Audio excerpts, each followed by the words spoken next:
Talaga kayanan ng kanyang munisipyo ang taas ng baha. Nagmamadali raw kasi siya na makauwi sa kanila para alalayan ang mga magulang.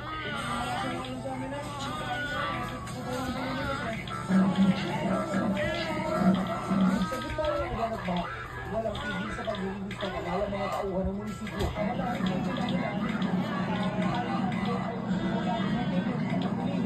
Mahigit 4 na pamilya ang nagsilita sa buong bayan ng Lemery. Karamihan ay nakatira sa mga coastal barangay. Madaling araw, pagkas ng ulan, dumami na yung mga interpret, mga nagpapasitan, mga pagkaya. Samantala, isang katawang palitang bitan ang natagpuan ng mga otoridad sa katubigang sakop ng Batangas City kahapon. Para siguro ng integrated news. Hinggang oras na nakatutok, 24 oras. Laging evacuation center din nangangaling sa Dagupan, Pangasinan. Kaya mga naroon lumikas na naman sa mas mataas sa bahagi ng Pangasinan. Ang Superintendent Ito Panlay ni Justin Ikot na, saan to galing? Pasulok na naman.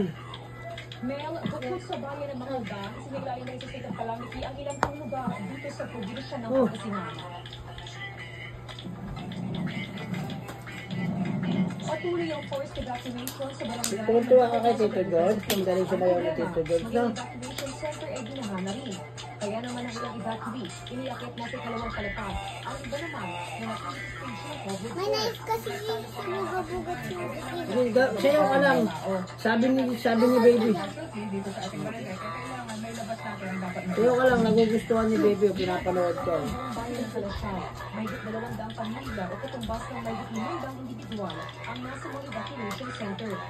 Sa yesterday po, lahat po ng 24 barangays po ng ating bayan ay meron na po reported flooding. Sasayaw ikaw na, natutuwa si baby.